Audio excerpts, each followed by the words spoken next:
Growth and Thriving podcast, where we celebrate the lives of people who have overcome great hardship and adversity and examine the tools and techniques by which we create lives of growth and thriving. I'm your host, Dr. Jerry Sunshine Novak, the biker psychologist, and I am so excited to talk to you folks today. As if you follow my content, if you follow my website or TikTok or Instagram, you know that I put out several types of content. I put out these podcasts, which tend to be a little bit on the longer side, anywhere from 20 minutes to an hour and a half per episode. But then I also write articles, so those are in print, and then and they tend to be pretty short, 5 to 10 minute reads. And I put out every Monday and Friday morning. I put out a morning Growth and Thriving email, which is a short bullet point email with tips for thriving. And there's always a link to a video that is anywhere between 5 and maybe 12 minutes long discussing the topic. So there's a lot of shorter, and then like I said, on Instagram and TikTok, I put out some 2, 3, 4, 5 minute videos talking about quick and easy tips to help you grow or thrive financially, interpersonally, emotionally, physically.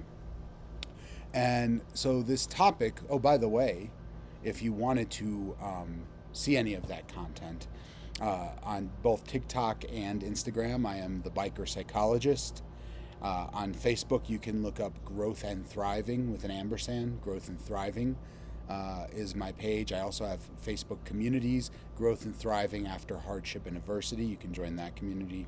There's a Parenting After Hardship community, and a Leadership for Badass Survivors, for leaders and people in corporate or military positions. And if you wanted to get the Monday and Friday morning emails, you can go to Growth and Thriving, all spelled out, growthandthriving.com. And right toward the top of the webpage, there's a place to opt in to sign up for your morning mindset emails. So please feel free to go ahead and do that. So this topic that I want to talk to you about today started in my mind as one of these video shorts, these short clips.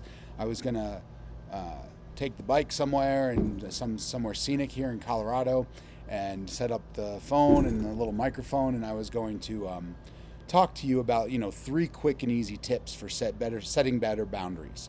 Or establishing personal boundaries, something like that, something around boundary setting.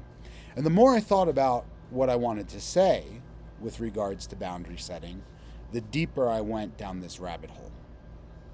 And eventually I decided that it was probably best to do a little bit of a deeper dive into this topic and use a longer podcast episode for the purpose. And the reason is, and I will, in this podcast episode toward the end, give you sort of a couple of steps to think about when you're ready to experiment with setting boundaries and enforcing them. Enforcing them is the key. Setting them is scary, but it's not that hard. It's when it comes time, when the rubber meets the road and somebody wants to try to test the boundaries of your limits, or test the limits of your boundaries. Let's say it that way. Yep. And you want to enforce those boundaries. That's where we really need to be prepared and have done our inner work first. And so that's what leads me to the depth of this topic is very much like most of the content. Most personal growth is not a matter of just following a technique. It's not a recipe where you just follow these easy steps. There can be some sort of guidance in terms of here's the steps. However, in order to do these things effectively, whether it's self-compassion or whether it's gratitude or whether it's growth mindset or whether it's mindfulness, most of these things, to do them well, require some self-awareness, right? You have to understand your role in your life's patterns, right? It's very easy to identify the people in your life who have hurt you or mistreated you or done you wrong in some way. And certainly if you were a child who was mistreated or abused, adults in your life have way more responsibility over that than you do. But as an adult now, if you continue to find yourself in toxic relationships or in careers where your supervisors or coworkers take advantage of your good nature, things of that sort, before effectively setting boundaries, it becomes really important to understand what's the role that I play. Why do I keep finding myself in this similar position, right? And that's where things start to get deep. So what I thought I would do is I would share a couple of personal examples, because until not that long ago, I was a pretty terrible boundary setter. For much of my life, throughout my childhood, my adolescence, and my early adulthood, I wouldn't set boundaries at all. And then toward my late 20s and 30s, I started to experiment with boundary setting, but I would sort of cave in at any kind of pushback when somebody would test the limits of my boundaries. And it wasn't until I was, in my 40s that I learned to set boundaries and maintain them, even when there's a little bit of pushback. And so I thought I would use myself as an example, as somebody who had poor boundaries. Another way to frame this, by the way, my buddy, my friend, and a great content producer and a great coach, Noel Gibbons, the EQ gangster, refers to himself as a recovering people pleaser addict. He was addicted to pleasing people. I would suspect that probably these two concepts are very closely related. His need for people pleasing, and I had a need for people pleasing too, resulted in this lack of boundary setting. So let me give you a few examples. First example is I was in a relationship with a romantic partner, and my partner decided that she wanted to open a business. Now, I still believe this, but at the time I also believed that as a good partner, I should do whatever I can to help her along that path. So I went home that day after we had the conversation where she told me she wanted to open a retail store, a business, and I started writing her a business plan. And I did not really know how to write a business plan. I looked it up online and I followed the instructions, and I wrote her a business plan. And I shopped the business plan around. We took it to a bank. I got her a loan. And within a few months, she had a pretty nice retail space open. But within 3 years, that retail store ended up closing. It went under financially, and as a result, I too had to file for bankruptcy.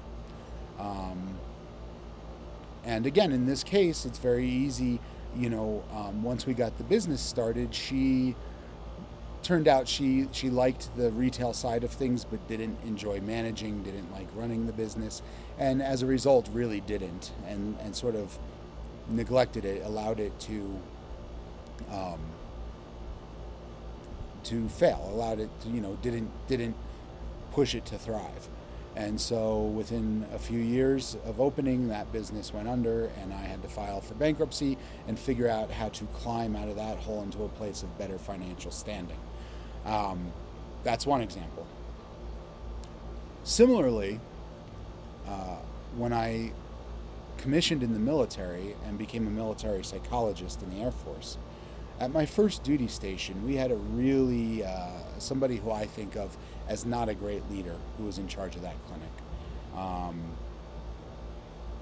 And there were it was a big mental health clinic. There were 65 people who worked in that clinic. But each day, there was maybe 5 of us, sometimes fewer, who ended up staying until, the duty day in the Air Force at this base was supposed to go from 7 a.m. to 4 p.m. Most of the clinic left at 4, 4:20, 4:30, something like that. But there was myself and maybe 4 or 5 other people who were regularly there until 7, 8, 9 o'clock at night. Also, several of us who would go in on Saturday or on Sunday to get caught up on work. I always thought that my lack of boundaries, I didn't consider it a lack of boundaries, but my easygoing nature, if you will, made me a really good employee, and I was always successful in the workplace because of that. And I saw that as a point of pride. But when I started my commission in the Air Force, my lifestyle had changed. I had 2 young children at this point, and at that time I was married. I had a wife. And so being at work until 7, 8, 9 o'clock at night, sacrificing all of my personal plans, going in on the weekend, was no longer an asset. When I was single and I had no children, it was fine. It made me a very valuable employee. My employers loved me. I got promoted. I made good money. But now I was neglecting my responsibilities at home. However, there were 60 other people in this clinic who were going home on time.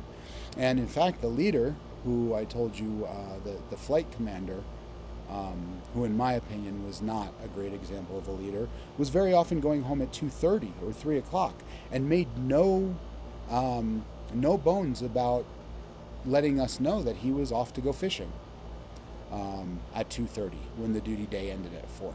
So, but I, again, found myself in this position where I thought I was being a good officer in the Air Force. I was doing, I thought I was doing right by my supervisors, and I also thought I was doing right by my subordinates by putting in all these extra hours, staying late, and ultimately being taken advantage of. So there's another example of times where my inability to set a boundary, it didn't even occur to me then, right? I didn't recognize the fact that, gee, there's 60 other people in this clinic who go home on time. I mean, maybe they stay late occasionally, but generally speaking, they go home on time and they don't come in on the weekends. And they're still getting good reviews each year on their job. They're still getting promoted up through the military ranks. They're no further behind me than anybody else. We were all on track together for promotion and things of that sort. And so it never occurred to me like, gee, maybe there's something that I could be doing better to change this scenario. Instead, I was angry at all of them for leaving so early.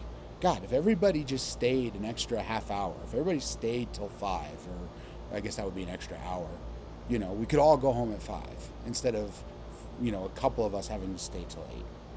Or, blaming my partner for the failure of the business. I went and wrote her that business plan without even asking if that's really what she wanted. I mean, she mentioned to me that she wanted to open a business, but I didn't sit down with her and talk about the benefits and the possible limitations, what could go wrong, what the stressors might be. I just thought I was doing the right thing and put her into that position. And I have a long history until I was an adult. I mean, through my teens and 20s, and maybe a little bit into my 30s, of getting into relationship after relationship, where I inevitably found myself constantly giving, constantly going out of my way, constantly forgiving, being treated in ways I didn't like, being what I would call mistreated, constantly forgiving, constantly staying with people who didn't treat me right because I thought that loyalty was a really important quality to have. And each time I would end one of those relationships, it would be painful and difficult, and then I would have this clean slate, and I would get, a few months later or something into a new relationship, I would start dating somebody new, and I would celebrate all of the ways in which I thought this person was different from the last. Here's all of these differences. This person is so different from the last. And then I would start dating them, and at some time period, let it be 3 months to a year or two, I would find myself in the same position I was in before. Giving more than I was receiving, forgiving all kinds of mistreatment, staying loyal even though it really wasn't deserved. And I started to realize at some point, that each time, and I can remember the instance where I started to get into a new relationship, and was thinking about all the ways that this person was different from the past one. I can remember getting into a new job and thinking of all the ways that this organization was going to be different from the last. And I realized that there were two problems there. The first problem is that while there were specifics that were different about each person, there were details that were different, right? Everybody's a unique individual. There were themes that were constant. So imagine, if you will, eating vanilla ice cream to the point where you get sick on it, right? And you're like, man, I never want vanilla ice cream again. And, maybe you're overweight and you're diabetic and you're like, oh, I got to stop this. This vanilla ice cream is so bad for me. It's killing me. I have to do something different. So you go to the store and you come home with chocolate ice cream. And you look at all the ways that chocolate is different from vanilla. So you keep eating the chocolate ice cream and you find that you're gaining weight and that your health is failing and that you're diabetic and you're insulin resistant and you're having all these health problems. You're like, oh my God, I have to stop eating this chocolate ice cream. It's so bad for me. It's killing me. So you go to the store and you come home with mint chocolate chip and you start focusing on all the ways that mint chocolate chip is so different from chocolate and so different from vanilla. And so you start eating the mint chocolate chip ice cream, and sure enough, a few months go by and your blood sugar is bad again and you're gaining weight and you're feeling terrible, and oh my goodness, this mint chocolate chip ice cream is so bad for me. So you go to the store and you come home with strawberry ice cream, and you look at all the ways that strawberry ice cream is different from mint chocolate chip and different from chocolate and different from vanilla. And you think it's really going to be different. And then, of course, a few months down the road, your blood sugar's bad and your health is bad and you're gaining weight. And it never occurs to you that while all these flavors of ice cream have some unique qualities that separate them from the other flavors, it's all still ice cream. And if you really want to improve your health and lose weight and get your blood sugar under control, maybe deviating from ice cream completely is the answer. But here's the trick. In order to deviate from ice cream completely and not transition into cookies and not transition into cakes, I have to change who I am. I can no longer be someone who is susceptible to sweets and desserts. I need to start to create an identity as somebody who puts his health and his fitness ahead of maybe the things I think taste good. Right? I have to overcome my cravings for sugar and become somebody who learns to enjoy eating for fuel, eating for energy, and taking care of my blood sugar, taking care of my fitness. And so in order for me to really do something different, instead of just changing flavors of the same food that's proven not to be good for me, I need to change who I am so that I want to bring home those other foods. And I noticed this in my relationships. And it was easier in my relationships.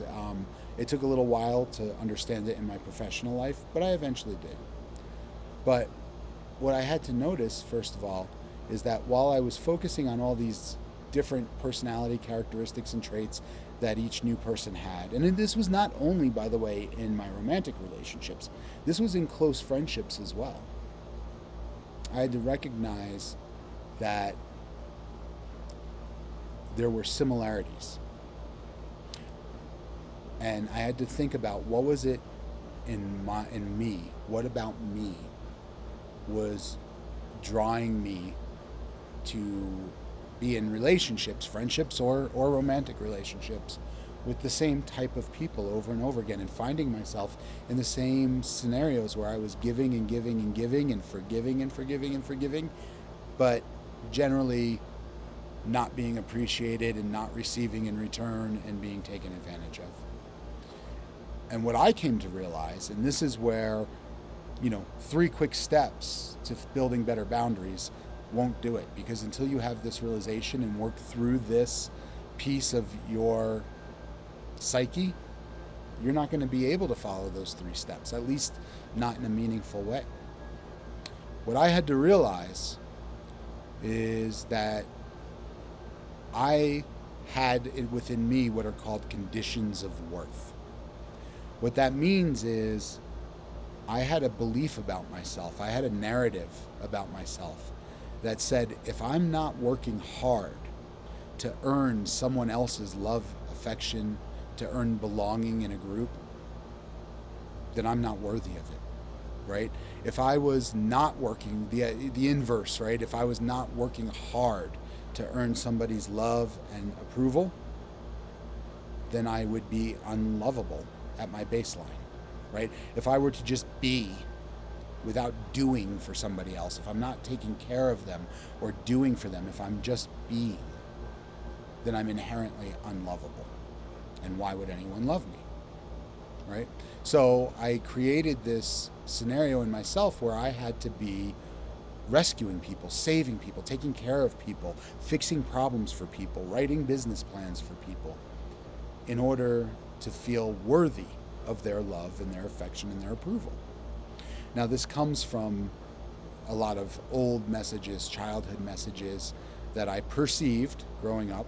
There were things in my environment that caused me to believe this to be the case. And in my case, there was also overt messages about children being a burden and unwanted and not worth the effort. And so as a child, I felt, that I was not worthy of being loved unconditionally. It felt like I was only worthy of love and belonging and acceptance if I were meeting certain conditions. If I were getting straight A's, which I never got.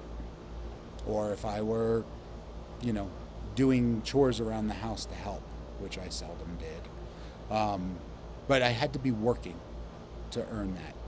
And that's really shouldn't be the case for any human being. Now, of course, not everyone is going to love you or like you or want to be around you. There are some people who won't be your tribe, right?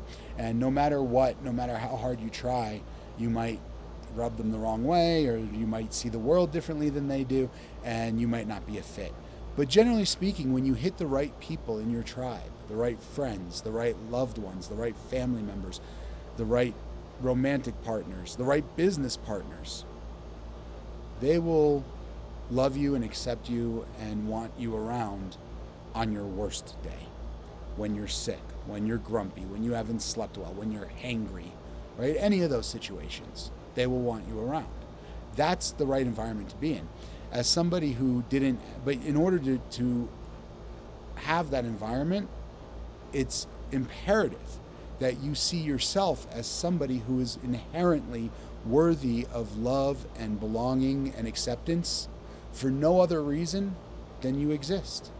Now, that doesn't mean you shouldn't still do nice things for the people in your life, take care of them, show them you love them, help them when they're sick or when they need help with something, of course, right? The difference is that your worthiness is not contingent on those behaviors. Does that make sense? I hope I'm explaining that clearly, right? Of course, as part of a community, if you are involved with somebody as a friend or as a romantic partner or as a parent, yes, you should, people in communities help each other. But if you come up to an instance where you're unable or unwilling to do what somebody else in your life wants you to do, it shouldn't make you unworthy of love and acceptance. Even a disagreement, even where you see things one way and your friend or partner sees it a different way and you have a little bit of conflict, healthy relationships mean that you and your partner are both invested in resolving that conflict for the good of the relationship. Not that you become unworthy of their love and approval because you've now upset them, right? In my children's worst behavior, the angriest I've been at them, the most upset I've ever been with them, I love them with every fiber of my being. And I tell them that even when I'm upset with them, hoping that sinks in and that they know that. So how does this play out? Why did I find myself in these relationships? Well, here's the thing.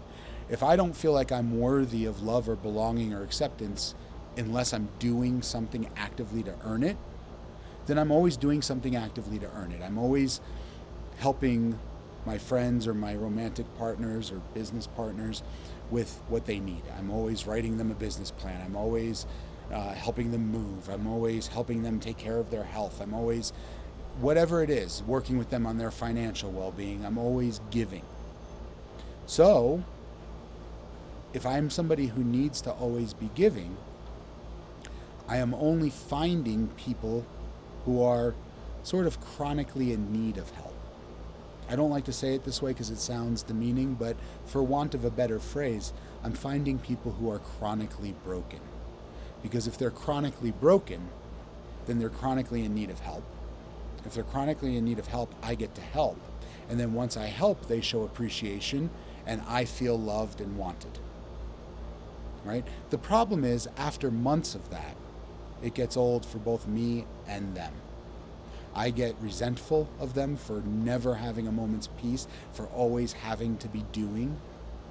And they get resentful of me for keeping them enfeebled, for enabling them to stay a little bit helpless because I'm never empowering them to solve their own problems or to work out their own difficulties. And then we end up resenting each other and the relationship goes bad. So, I hear very often, and I used to hear this, I used to believe this, that, oh my goodness, women are all, they just want somebody who's going to do everything for them. Oh, men are such babies. They just want a woman who's going to do everything for them, or a partner who's going to do everything for them. And I've come to learn that that's not true.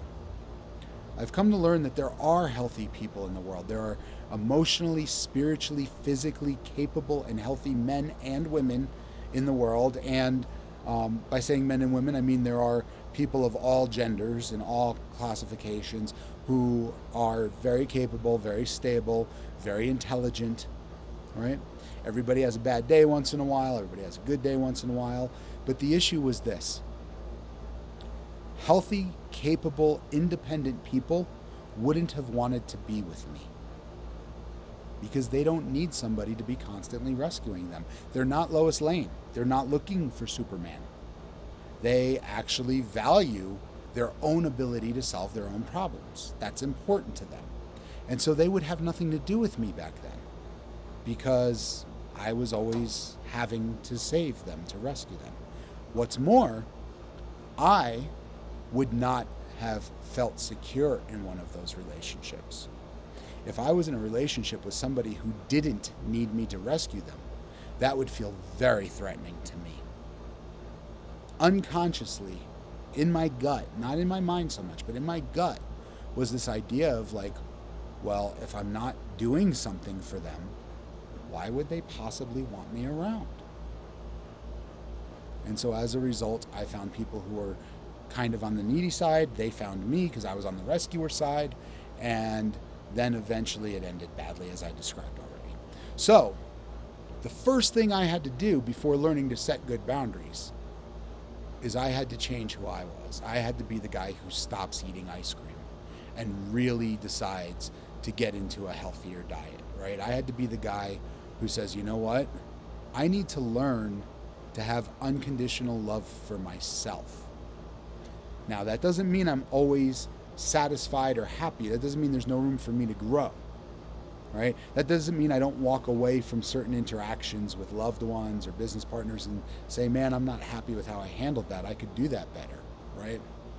Or that doesn't mean I don't ever look around and say, boy, I'd like to learn a new skill, right? I'd like to be a better chess player. I'd like to practice music more. I'd like to be better at jiu-jitsu. It's okay to have a need to grow or a want to grow in those areas. The difference is this. Being moderately okay at jiu-jitsu, which I don't even know if I'm at that level yet, but being moderately okay at jiu-jitsu doesn't mean that I'm unworthy of love or acceptance or respect. It doesn't make me less of a human being. Being a maybe less than mediocre musician does not make me less of a human being. It doesn't make me less worthy of belonging, right? I don't have to be ashamed that there are people who are better musicians or better at jiu-jitsu or better at chess or better business people or wealthier or any of those things.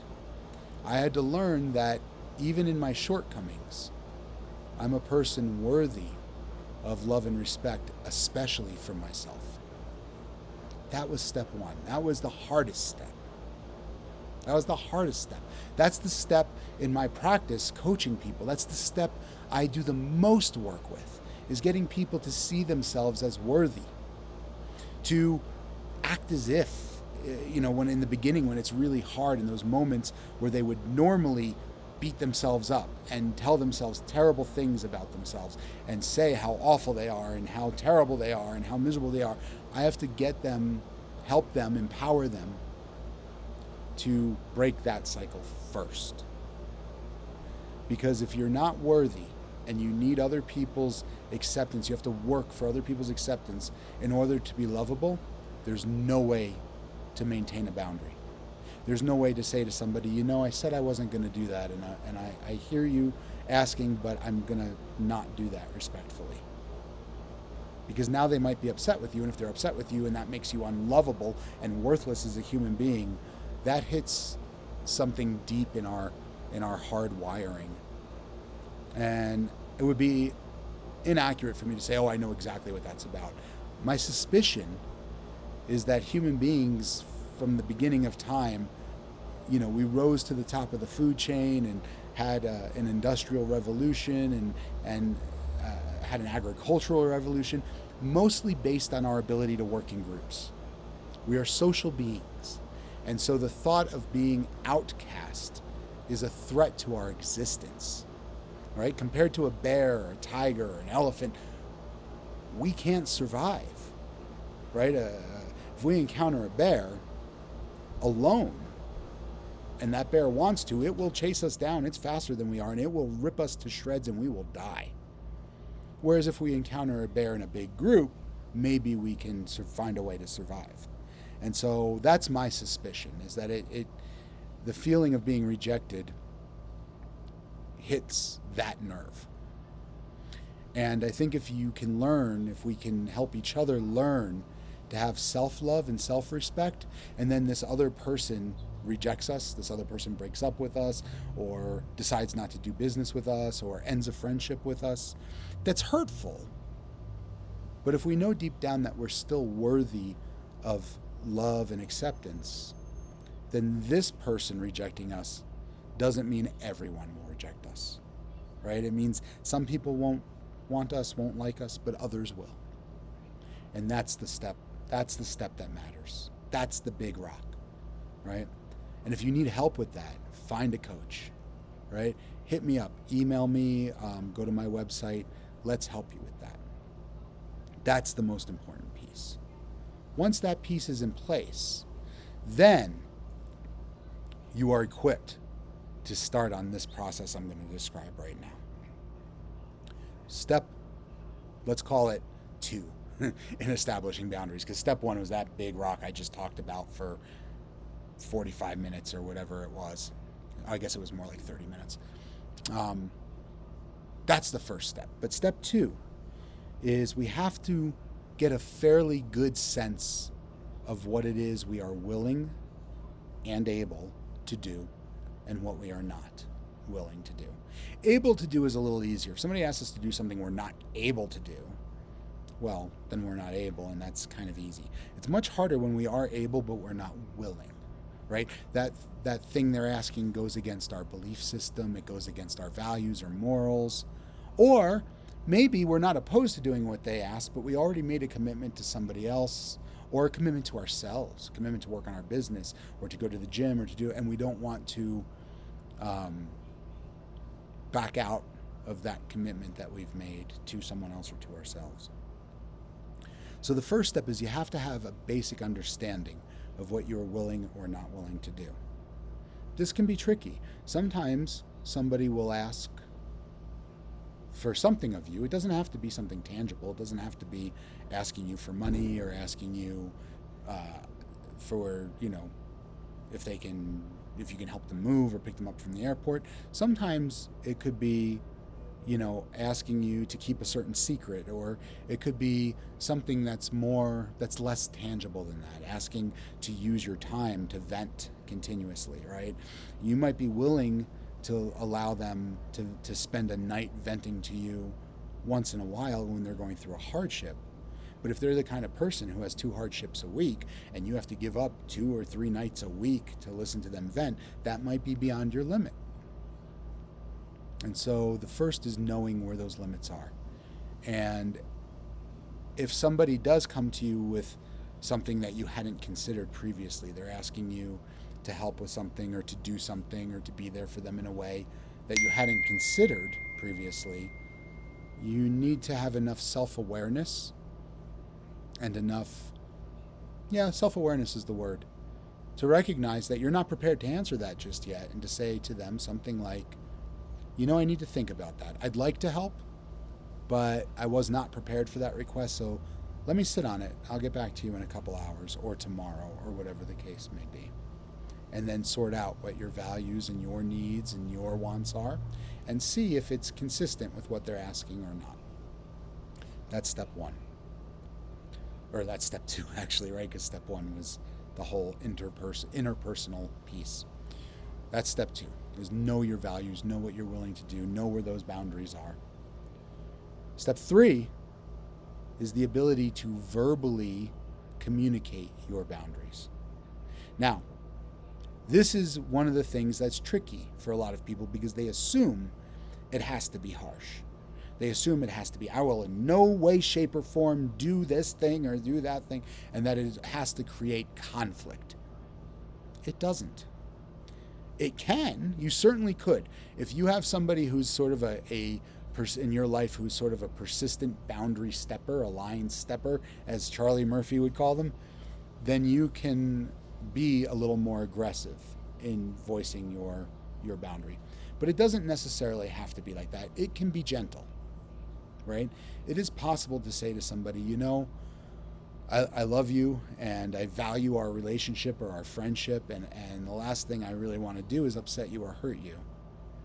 But I am not willing to help with X, Y, or Z, or A, B, or C is a thing that I don't want to be involved with. Maybe for this reason. You don't have to explain your reason, but you could. The wording of that, in my opinion, is very important. In my experience, very often when people want to set a boundary, they say things like, I just can't do that. And I would encourage you to avoid the word can't. First and foremost, it affords the other person to find exceptions where you can, to make it possible for you. If you say, I'm sorry, I just can't help you with that, then they want to go find ways to make it doable so that you can help them, and then you can't use that excuse anymore. It undermines what you've said. But the more important reason why I encourage you to avoid the word can't, and instead tell somebody either I won't or I'm not going to help you with that, is because there's an element of self-love in that. When you say I can't, it suggests that if you could, you would, right? And in my eyes, in my opinion, in my view, and also in my experience, I don't have research for this, but in my experience, that subconscious idea that, well, I can't, but the unspoken piece is if I could, I would, undermines what we're trying to achieve by setting these boundaries. What we're trying to achieve is the idea that, yes, I'm a person in your life, and yes, I care about you, and there are plenty of ways in which I'm willing to help you, but for my own well-being, for my own values, for my own morals, for my own time, I'm not going to do that, right? It sort of asserts that you could, and you recognize that you could, but you're choosing not to. That's okay. People won't perish from being told no. They may not like it, but the right people will respect it. And not only that, but the right people will respect you more for having set the boundary. They'll appreciate it because now they know what's okay for you and what's not. See, I didn't realize this when I was younger, but by not setting boundaries, it made it really hard for people, because when we were finally ending the relationship, when I was breaking up with my partner or arguing with my friend, I would bring up these things that I saw as oppressive or stepping over my boundaries. And at the time, they didn't even know they were doing that. They didn't know they were upsetting my boundaries because I didn't tell them. So by telling them up front, I'm actually doing them a favor. Right? I'm letting them know where my parameters are. And if they have respect for me, and if they appreciate me and value me as a person in their lives, then they will take that boundary seriously. That's step 3. Learn to verbally communicate what you will and will not do. And I encourage you to use that language. I will or will not do X, Y, or Z, as opposed to I can't. Step 4, and this is where the rubber meets the road. Step 4 is a lot of people will respect your boundaries when you voice them. Some people will intentionally stomp all over them. You can tell some people where your boundaries are, and they will immediately go about trying to undermine them for you. Those are the wrong people in your life. And if they're people you love, if they're family members, if they're longtime family friends, you can certainly try to have a conversation with them and try to sort that out with them. However, it's on them to decide to respect those boundaries of yours. Now, there is a third category. There are people who will push the limits of your boundaries unconsciously, unintentionally, and maybe for a variety of different reasons. There are some people who just have a very hard time not getting what they want, and they don't like to hear no, and if you say you will or will not do something, they, without thinking it through, without really giving conscious consideration to the fact that they are stepping on your boundaries or maybe violating the parameters of your relationship, will try to convince you otherwise. Sometimes, especially if you're someone like me who has a history of people pleasing and poor boundary setting, sometimes they're just used to the old pattern. They're used to the old you who would do anything and never say no or stand up for yourself. And so they don't quite know, right? When you change who you are, the people in your life have to change in response to you. And that can be turbulent at first. And so what has to happen is you have to be, if in order to do this well, you have to be prepared for that, for the idea that this may take a couple of iterations and that you'll have to demonstrate in your behavior. It's one thing to say, hey, I'm a new person, I've turned over a new leaf, and I'm not going to do that anymore. I'm not going to spend 3 nights a week listening to you vent. Right? If you have a real hardship, I want to be here for you and I want to listen to you. But if this is a 3-night-a-week thing, I'm not going to contribute to that. And then sure enough, 2 nights later, they call you, oh my God, I need to talk, I haven't, right? And you have to, if you want people to take the boundary seriously, you have to be able to say to them, you know, I made a commitment to myself that I'm not going to do this anymore. So if you're in real trouble, I recommend you call suicide hotline, right? Call 988, call whatever you need to call. But I don't want to enable this constant pattern between us. So I'm going to say goodbye. And I'm sorry, you know, if that upsets you. In fact, you may think twice about saying you're sorry, right? I don't want this to upset you. And I've made a commitment to myself that I'm going to honor. So have a good night. I hope things improve. Goodbye. And that's a very difficult thing to do. You have to be able, if you want people to take your boundaries seriously, to figure out how you're going to enforce them, not with your words, but with your behavior. Right? If you've told somebody to stop calling you because you don't want to talk to them, and every time they call you, you pick up the phone and say, I'm not talking to you anymore. Guess what? You actually are talking to them in order to tell them you're not talking to them. Most phones nowadays, cell phones, have caller ID. We did not have that in the 80s, right? A lot of times you had to pick up the phone to see who was on the other end. But nowadays, you pretty much know. And if a person calls who you said you're not going to talk to, the phone's there for your convenience, not theirs, right? Choose not to answer. Or if you do pick up the phone because you didn't recognize the number and it's them, just say goodbye and hang up, no explanation. They will learn from your behavior that that boundary is important to you, that you mean it. And the right people, as I said, in your life will respect you for it. They will be happy that you're taking care of yourself, right? When you switch from the person who's going from ice cream to ice cream to ice cream to ice cream, right, from chocolate to vanilla to strawberry to mint chocolate chip, and you become the person who's choosing real healthier options instead of the ice cream anymore, the right people in your life will root you on and cheer you on. The wrong people will say, hey, good for you, and then invite you out to Dairy Queen. That's how you know who belongs in your tribe. So anyhow, this has turned into, like I said, I went deep down the rabbit hole, and this turned into a relatively long talk about boundary setting. However, what I will say, the last piece I do want to tell you before I wrap up is that these changes are easiest with people who are the least close to you. Meaning, if you want to experiment with being a different kind of person and setting better boundaries, and being a different kind of person doesn't mean you change everything about yourself, right? For me, it wasn't about changing everything about myself. It was about recognizing that I kept getting into relationships with a certain type of person because I was a certain type of person.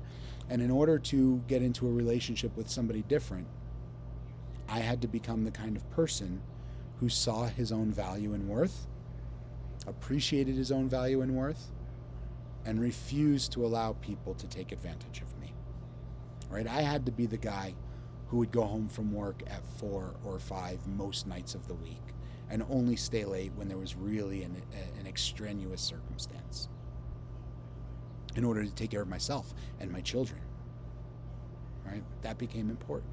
So expect this to be hardest with your family of origin, with your parents and your siblings, with your closest friends, with your spouse or romantic partner. This is where these are going to be harder. And so you might experiment first with your coworkers, or if you belong to a group or club, with the people there, right?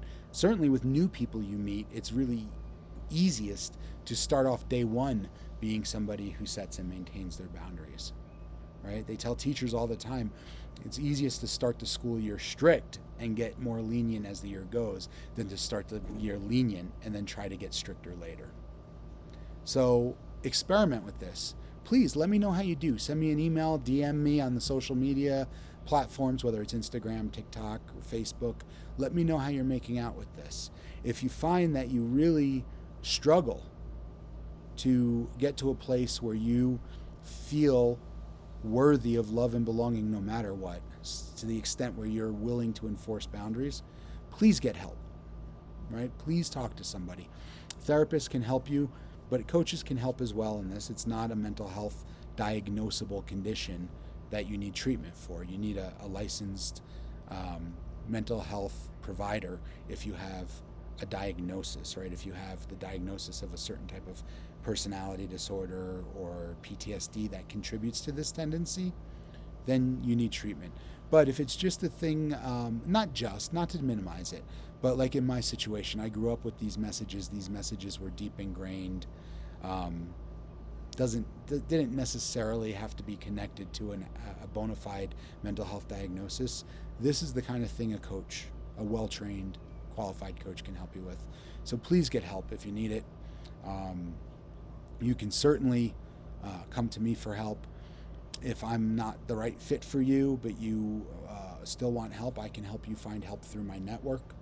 That's available. But it's important. Learn that self-compassion. Okay? Check out Kristin Neff, Dr. Kristin Neff, N-E-F-F. Her website is selfcompassion.org. That's a good resource as well. You can certainly, this podcast and my articles and my email, Monday and Friday emails are all free of charge and always will be. So you can find those as resources if you don't want to work with a coach or therapist to help as well. So that said, please let me know how you make out. I know this is it certainly got way deeper than 3 quick steps to set better boundaries. But remember, once you start to see yourself as somebody worthy of unconditional love and belonging, the next step is to be able to know yourself and know what you are and are not willing to do, and how you will and are not willing to be, right? Are you willing to be dishonest in some circumstances, or is that a deal breaker in all cases? As an example. Step 2 is being able to effectively verbally communicate those boundaries to the people in your life. And then the next step, step 4 technically, is the ability to adjust your behavior such that you enforce those boundaries if and when people try to push their limits, when people try to see how far they can get, that you will act in ways that respect those boundaries. And then review how you did.